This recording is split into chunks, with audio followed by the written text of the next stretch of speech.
22. El mensaje de primera de Pedro, por Ray Calle, Stedman. En el mes de julio del año 64 después de Cristo, se declaró un gran incendio en la ciudad de Roma y toda la ciudad se vio envuelta en llamas.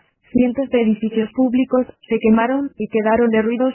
Cientos de acres del terreno de la ciudad ennegrecieron la ciudad y miles de hogares fueron destruidos, de manera que miles de los habitantes de la ciudad se quedaron sin hogar. La historia ha llegado a la conclusión de que el emperador Nerón fue el que provocó el incendio con la intención de destruir los edificios destartalados de Roma a fin de disponer del espacio necesario para erigir algunos palacios de mármol y otros monumentos que consideró que le ayudarían a que su nombre pasase a la historia. Como es natural, fue en esta época cual surgió la historia de que Nerón tocaba una especie de violín. También se ha dicho que tocaba la lira, mientras Roma ardía, pero desde entonces se ha demostrado, de manera concluyente, que el violín no existía en aquellos tiempos. Resulta difícil saber exactamente qué instrumento tocaba, pero lo que está perfectamente claro, a juzgar por lo dicho por algunos de los historiadores contemporáneos, es que se vio al emperador contemplando la ciudad y disfrutando la vista mientras la ciudad ardía. Hay algunos que afirman que cuando se logró apagar el incendio en una parte de la ciudad, de repente, y de forma misteriosa, se volvía a encender, de manera que los historiadores de aquellos tiempos parecen haber llegado, casi de manera unánime, a la conclusión de que fue Nerón el que incendió la ciudad. El populacho se sintió encolerizado, dispuestos a sublevarse y derrocarle, por lo que Nerón buscó rápidamente un chivo expiatorio al que pudiese culpar del incendio. En Roma, había un grupo de personas que se hallaban en la situación indicada para prestarse a cargar con la culpa por el incendio, a los que se conocía como los cristianos,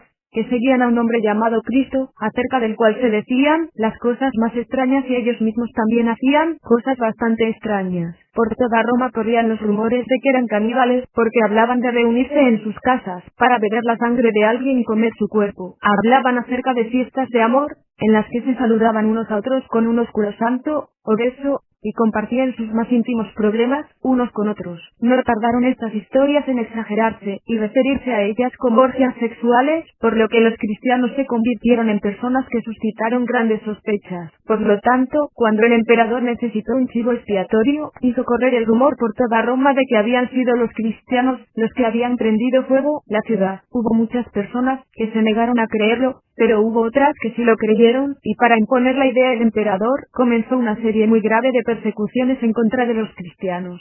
Fue en esa época cuando a los cristianos se les metió en alquitrán y se les quemó como antorchas para iluminar los jardines de Nerón cuando celebraba fiestas al aire libre. Fueron atados a sus carros, siendo arrastrados por las calles de Roma hasta que morían. Fueron echados a los leones, les ataron dentro de bolsas de cuero y les tiraron al agua, de manera que al encogerse el cuero, los cristianos morían asfixiados. Nerón se las arregló para encontrar cientos de maneras diferentes de impresionar sobre sus mentes la locura que representaba ser cristianos. Fue precisamente durante la época en la que se produjeron las persecuciones de los cristianos en Roma cuando el apóstol Pedro escribió esta epístola, y la escribió, según creen la mayoría de los eruditos, estando en Roma los exiliados, como dice, a los extranjeros que se hallaban en la dispersión, a los expatriados de la dispersión en Ponto, Galacia, Capadocia, Asia y Bitinia, elegidos conforme al previo conocimiento de Dios Padre por la santificación del Espíritu, para obedecer a Jesucristo y ser rociados con su sangre. Babilonia junto al río Éufrates. Aunque la mayoría de los eruditos parecer estar de acuerdo en que usara el término que era corriente entre los cristianos de aquel siglo para referirse a Roma, debido al libertinaje, la idolatría y el mal de Babilonia, que se había transferido a la capital del Imperio Romano. Así que es muy posible que el apóstol Pedro escribiese esta epístola desde la ciudad de Roma alrededor del año 67 después de Cristo. Les escribió a los cristianos, principalmente a los cristianos gentiles que se encontraban dispersos por las ciudades de la provincia del noreste de lo que actualmente llamamos Asia Menor o Turquía, a los que les llegó esta epístola. Estaban siendo acosados y perseguidos por todo el imperio a causa de la proclamación de Nerón,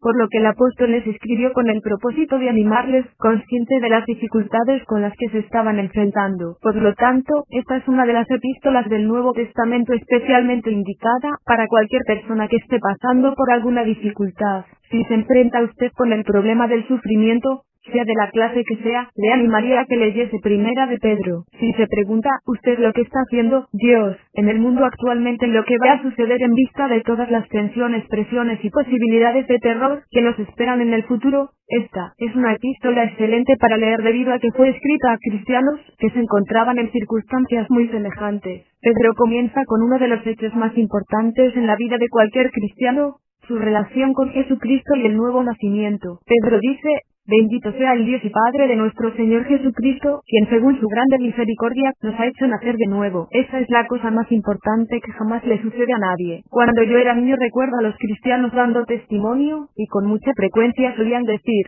la cosa más importante que jamás me ha sucedido fue el día en que conocí a Jesucristo. Yo era cristiano, pero no creía en el fondo de mi corazón que fuese la cosa más importante que me había podido suceder, sino que más bien parecía un incidente casi insignificante en mi vida. No había tenido ninguna gran experiencia, solo tenía 10 años cuando conocí a Jesucristo y creí que para mí era algo de gran valor, pero no parecía ser algo de gran importancia, porque había otras decisiones que tendría que tomar poco después que me parecían más importantes, como la clase de trabajo que haría, con quién me iba a casar y dónde iba a vivir, algunas cosas como esas, pero ahora, al mirar atrás después de aproximadamente medio siglo, puedo decir que incuestionablemente, sin duda alguna, por encima de cualquier otra decisión, esa fue la decisión más importante de mi vida, que tomé siendo un niño de 10 años, y que todo lo demás, de un modo u otro, ha tenido relación con ella. Pablo explica aquí por qué eso es cierto. Dice que hay 3 cosas acerca de esta decisión que son de una enorme importancia, que se pueden sentir al tomarla y que no se podrían sentir por ningún otro motivo. Una de ellas es una esperanza viva. Qué palabra tan reconfortante para estos tiempos tan faltos de esperanza.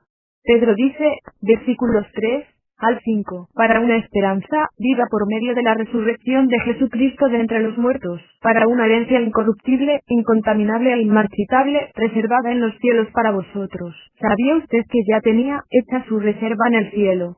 Algunas personas dicen que eso son cosas inverosímiles, del más allá. Es el opio de las masas, ya saben, para mantenernos contentos mientras luchamos aquí abajo. Se dará usted cuenta de que al final de su epístola, Pedro dice que la escribió desde Babilonia. Algunos afirman que se refería literalmente a las masas, con el propósito de mantenerlas satisfechas mientras luchamos aquí abajo, que fue exactamente lo que le dijo Karl Marx al mundo, y supongo que podríamos interpretarlo de ese modo, en cierto sentido. Al contemplar la falta total de esperanza que satura nuestra sociedad actual, vemos a los jóvenes que debieran sentirse llenos de vida y del deseo de vivir tumbados, en ocasiones durante horas enteras como si fuesen zombies, como cadáveres en nuestros parques públicos porque no tienen nada que hacer, no tienen ninguna parte a donde ir, nada por lo que vivir. Nos damos cuenta de lo que significa realmente una esperanza viva que nos activa y que nos motiva ahora mismo. Eso es lo grande del cristianismo. Si eliminamos la esperanza de otro mundo, de otra vida, destruimos el significado de esta vida, y Pedro comienza precisamente con eso, pero no es eso todo. Él dice que no solo tenemos una esperanza viva, sino un poder que está presente y que ese poder nos mantiene. Dice el versículo 5, que sois guardados por el poder de Dios mediante la fe, para la salvación preparada, para ser revelada en el tiempo final. Un poder presente y que nos sostiene, nos controla cuando nos sentimos dominados por el terror, la ansiedad o la necesidad, y nos fortalece, viniendo a nosotros a pesar de todos los obstáculos que la vida coloca en nuestro camino. Y en tercer lugar, un amor lleno de regocijo, porque dice, en el versículo 8, a Él le amáis, sin haberle visto, en Él creéis, y aunque no lo veáis ahora, creyendo en Él, os alegráis con gozo inefable y glorioso. Espero que todos ustedes sepan a qué se está refiriendo aquí, a esa clase de gozo tranquilo, que llena el corazón sencillamente por el hecho de conocer a Jesucristo, no por nada de lo que Él haga por usted, sino porque vive, porque le ama a usted y usted a Él, aunque no le puede usted ver, le ama. A continuación Pedro dice que esto ha sido ya anunciado por los profetas del Antiguo Testamento. Esto no es algo que alguien ha soñado, o se ha imaginado, algo que se ha sido fabricado por alguna mente fantasmagórica. No se trata de ninguna fábula, como dice un poco más adelante, sino que es una verdad que ha sido anunciada y que se confirmó exactamente tal y como había sido pronosticado. Sucedió de ese modo, y podemos depender de ello. Así que de esta manera, nos anima por el hecho de que tenemos este testimonio interno, y además el testimonio del exterior. Esta es la base sobre la que descansa la fe cristiana, en cualquier época. y en cualquier momento. Pedro nos muestra que basándonos en esto debieran producirse ciertos cambios en nuestra vida como resultado de ello. Si esto es lo que somos, lo que debemos de hacer del modo u otro, sería relacionarse con eso, o de lo contrario, no nos está sucediendo a nosotros. Todo lo que Él dice y todo lo que nos dice continuamente el Nuevo Testamento, es lo que eres. Eso es todo. Sea sencillamente tal y como es usted, sin ser hipócrita porque es ser lo que no es usted, así que sea usted lo que es. Hay tres cosas que destacan esta epístola de cara a aquellos cristianos y a nosotros mismos. Para empezar dice, sed santos. ¿Qué se le ocurre a usted al oír la palabra santo? ¿Se imagina usted a una persona con la cara muy larga y amargada? ¿Se la imagina como una persona tan piadosa que no hace más que repetir frases piadosas y hablar acerca de cosas religiosas? ¿Es eso lo que significa la santidad para usted? Pues la verdad es que no ha entendido usted, ni mucho menos, el verdadero significado del término, si es así como piensa usted. ¿Sabe usted de qué modo se refiere el Antiguo Testamento a la santidad? Lo llama la belleza de la santidad, y hay algo precioso acerca de la persona que es santa, porque la santidad representa algo completo y esta es una persona completa. Para mí los ingredientes de la integridad o totalidad son básicamente la perseverancia. Es una persona que tiene puesta la vista en una meta, en una persona a la que seguir. Esa persona es profunda y totalmente importante para él, hasta el punto de que no hay nada más que le interese que no esté relacionado con esa persona en concreto. Eso es la perseverancia y la dedicación, y hay algo de atractivo en ello. Siempre que se encuentra usted a un hombre de la infantería de marina, especialmente en Estados Unidos, que se siente orgulloso del cuerpo al que pertenece, puede ver usted la clase de perseverancia a la que me refiero. Está orgulloso de pertenecer a la infantería de marina, y anda, y habla como un infante de marina. Hay esa misma calidad en el cristiano que entiende a su Señor. Es santo, en el sentido de que vive consagrado y además tiene paz consigo mismo. No está luchando con nadie y ciertamente no lucha consigo mismo, sino que tiene absoluta calma y se siente amoldado. No se molesta y enfada con todo lo que le rodea, ni se desmorona, y eso es la santidad. Está interesado en usted y es comunicativo. No se pasa la vida pensando en sí mismo, pensando en lo que le gusta, lo que le interesa y le consuela, sino que piensa en los de los demás y cómo les va. Son personas de lo más amables y da gusto estar con ellas. A mí me encantan las personas santas y daría cualquier cosa por ser santo. Sería tan maravilloso venir a la iglesia. A continuación Pablo dice, conducíos con temor. Sí, lo dice, versículos 17 al 19, y, si invocáis como Padre a aquel que juzga según la obra de cada uno, sin hacer distinción de personas, conducíos con temor todo el tiempo de vuestra peregrinación. Tened presentes que habéis sido rescatados de vuestra vana manera de vivir, la cual heredasteis de vuestros padres, no con cosas corruptibles como oro o plata, sino con la sangre preciosa de Cristo. ¿Qué quiere decir con eso de que nos conduzcamos con temor? Quiere decir, como es natural, sentir un sincero respeto por la clase de ser que es Dios, recordando con quién está usted tratando. No está usted tratando con otro hombre que se deja engañar por sus acciones o sus actitudes, sino que está usted tratando con uno que le conoce usted más a fondo de lo que se conoce usted a sí mismo, y él no hace acepción de personas y no puede usted comprar su favor. No puede usted engañarle para que le trate de manera diferente de lo que trata al resto de las personas. No puede usted convertirse tampoco en su favorito porque Dios no actúa de ese modo. Si se porta usted con él como un libertino astuto, los resultados con los que él dice que se tendrá usted que enfrentar, le sucederán igual que a cualquier otra persona. Esta clase de ser nos conoce tan bien que nos produce como una sensación de temor, ¿no es así?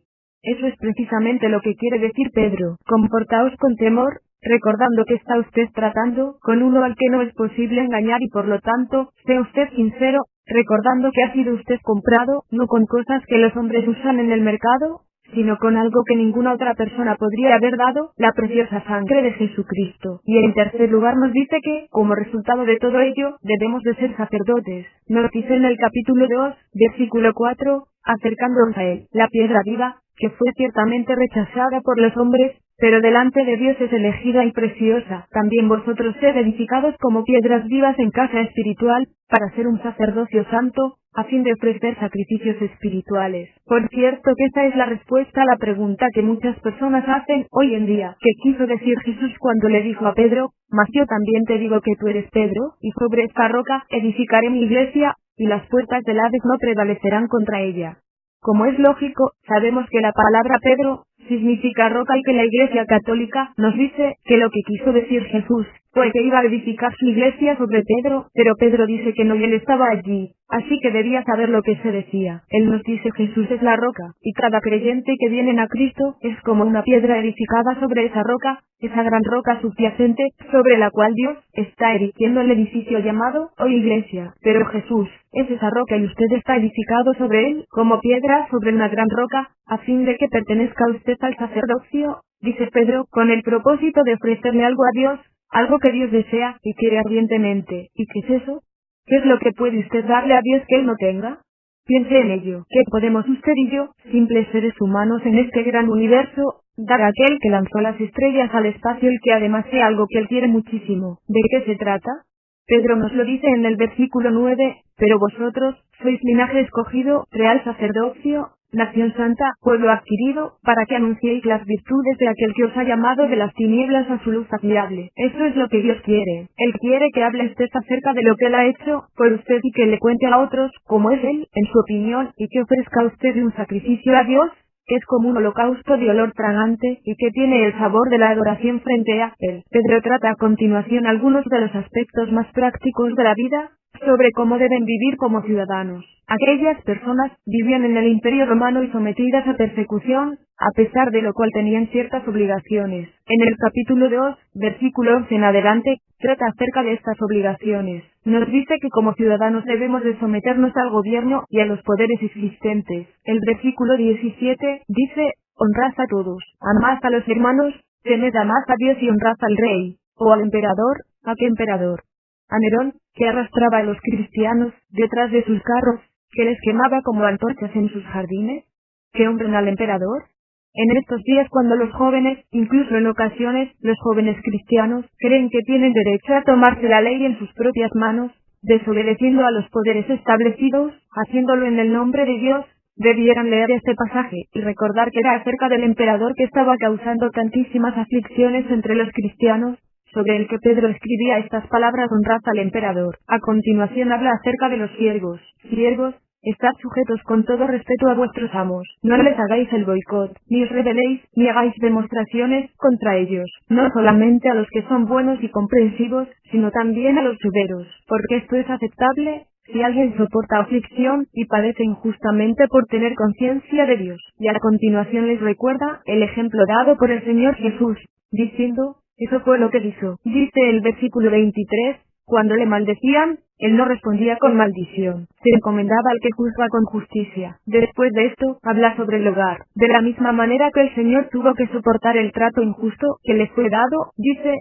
asimismo vosotras, mujeres, estad sujetas a vuestros maridos, a pesar de que no siempre tengan razón. Vosotros, maridos, de la misma manera vivís con ellas con comprensión. Versículo 7, a pesar de que en ocasiones se metan con el marido, le molesten y le den la lata dando honor a la mujer de la misma manera que vosotros los cristianos, debéis de honrar a este monstruoso canalla, que ocupa el trono de Roma, donde Pedro dice, vosotros maridos, honrad a vuestras mujeres. Dice el versículo 8, finalmente, sed todos de un mismo sentir, compasivos, amándoos fraternalmente, misericordiosos y humildes. Esa es la marca del cristiano en la sociedad. A continuación hallamos este difícil pasaje acerca de los espíritus en la cárcel y el bautismo que nos salva y todas estas cosas con las que muchos se han estado debatiendo, pero la clave de todo el pasaje está en el capítulo 3, versículo 18. Porque Cristo también padeció una vez para siempre por los pecados, el justo por los injustos, para llevarnos a Dios. Esa es la clave. Esto lo hizo con el propósito de llevarnos a Dios. Cristo tuvo que soportar los sufrimientos, viniendo en la carne y muriendo en la carne. Todo esto lo hizo para llevar a cabo el gran fin, para poder llevarnos a Dios. Esto le recuerda a Pedro la manera en que era predicado el Evangelio en los días de Noé y cómo el Espíritu de Cristo, hablando por medio de Noé, predicando a las gentes de aquella época a fin de llevarlos a Dios, pero se negaron, por lo que el arca apareció como una imagen de la vida del Señor Jesucristo para llevarlos por encima del diluvio del juicio y llevarles a Dios. El bautismo, que también es una imagen relacionada con el arca, nos salva ahora de la misma manera que Noé se salvó gracias al arca. El bautismo, no el que se lleva a cabo por inmersión, y lo dice, no para quitar la suciedad del cuerpo, sino el bautismo del Espíritu, que nos sitúa en el arca de la seguridad, que es nuestro Señor Jesús. Es lo que nos salva ahora como una súplica a Dios de la clara conciencia por medio de la resurrección de Jesucristo. Si lee usted el pasaje bajo esa luz, creo que no tendrá usted ninguna dificultad con él. De modo que Pedro concluye este asunto del sufrimiento, exhorta a los cristianos a que recuerden que a pesar de que anden en honestidad y fidelidad ante Dios, no viviendo como lo hacen los gentiles, y todos los escritores bíblicos dicen esto, ya no debéis de vivir como lo hacen los gentiles, sino devolviendo bien por mal. Esa es la idea. No debemos de preocuparnos por nuestra propia satisfacción y nuestros derechos. Nos preocupamos tanto que la verdad es que nos sucede lo que nos merecemos, y ese es el espíritu de la época en la que vivimos, en la que se lucha por los derechos propios, que recibamos lo que nos merecemos, pero no ese es el espíritu de un cristiano, y es preciso que nosotros, los cristianos, lo aprendamos y empecemos a comportarnos sobre esa base, porque hasta que no comencemos a comportarnos como cristianos, no daremos ningún testimonio ante la ley. Si empezamos a insistir en nuestros derechos, aunque sea de maneras insignificantes, anulamos el poco testimonio que hayamos dado. Posiblemente haya leído usted la historia del niño que estaba preocupado por todo el trabajo que tenía que hacer en casa, de modo que una mañana dejó junto al plato de desayuno de su madre una lista de algunas cosas: por secar el cesto de $1, por limpiar mi dormitorio 50 centavos, por pasar la aspiradora a la alfombra 50 centavos, y algunas cosas más, y luego sumó el total, y colocó allí la factura al lado del plato de su madre, y ella lo leyó. No dijo nada, pero a la mañana siguiente el niño encontró una lista al lado de su plato, que decía: por lavarte la ropa, ni un centavo; por hacerte la comida, nada; por ordenar tu habitación, nada, y otra serie de cosas. A continuación hizo la suma del total, y escribió debajo: sin cobrar nada, hecho por amor, y lo colocó junto al plato de su hijo. Ese día, el niño hizo todo lo que tenía que hacer en la casa, sin la menor queja. Había entendido el mensaje de su madre. Esto es lo que debe de hacer el cristiano, devolver bien por mal, y esta epístola de Pedro va dirigida a personas que se están viendo sometidas a un verdadero castigo. La última sección trata acerca de la vida en el cuerpo de Cristo. Es una sección que es de una gran ayuda, y empieza en el capítulo 4, versículo 7, el fin de todas las cosas se ha acercado. Y si eso se aplicaba a aquella época, imagínese hoy en día. Por lo tanto, ¿qué es lo primero que deberíamos hacer ahora? ¿Qué pasaría si viniese el Señor el año que viene? ¿Qué sucede si nos encontramos ya en el fin de los tiempos? El fin de todas las cosas se ha acercado. ¿Qué es lo primero que se debería decir? Pedro dice: sed, pues, prudentes y sobrios en la oración. Sobre todo, tened entre vosotros un ferviente amor, porque el amor cubre una multitud de pecados. Hospedaos los unos a los otros sin murmuraciones. Cada uno ponga al servicio de los demás el don que ha recibido, como buenos administradores de la multiforme gracia de Dios. Ese es su programa para el fin de los tiempos. A la vista del mundo, no parece exactamente impresionante, pero lo es a la vista de los cielos, y esto es lo que hará que se cumpla la voluntad de Dios, para que en todas las cosas Dios sea glorificado en Jesucristo. Y luego habla acerca del sufrimiento y la manera de regocijarse, porque compartimos los sufrimientos de Cristo, no para sufrir como si fuésemos hacedores de maldad, sino para regocijarnos por el hecho de que Dios está obrando. Pedro habla a continuación sobre el ministerio mutuo de los ancianos para con los miembros, y los miembros los unos para con los otros, y concluye su epístola diciendo: 10. Y, cuando hayáis padecido por un poco de tiempo, el Dios de toda gracia, quien os ha llamado a su eterna gracia, quien os ha llamado a su eterna gloria en Cristo Jesús, él mismo os restaurará, os afirmará, os fortalecerá. ¿Se puede pedir algo mejor que eso? A él sea el dominio por los siglos. Amén. Esas son, realmente, palabras maravillosas para personas que viven al final de una época, ¿no es cierto? Tomémoslas en serio. Oración. Padre nuestro, te damos gracias por esta visión que nos ofreces del primer siglo para nosotros que vivimos en el siglo XX. Pedimos que estas palabras que fueron verdad entonces, y que siguen siéndolo igualmente hoy, puedan hallar una respuesta en nuestros corazones, tanto en los de los jóvenes como en los de los mayores. Señor, ayúdanos a recordar que somos extranjeros y exilados, que este no es nuestro hogar, aunque hayamos sido temporalmente asignados a realizar aquí nuestra labor. Ayúdanos a ser fieles a ti y obedientes a tu palabra, a que reaccionemos frente a tu gracia y tu amor, hasta que aquel, al que todavía no hemos visto, pero al que amamos con todo nuestro corazón, nos dé la bienvenida y nos restaure incluso mucho más de lo que jamás nos hubiésemos atrevido a soñar, y que creemos que nos ha sido quitado. Lo pedimos en su nombre. Amén. Preparado para audio por Francisco Herrera Sanz.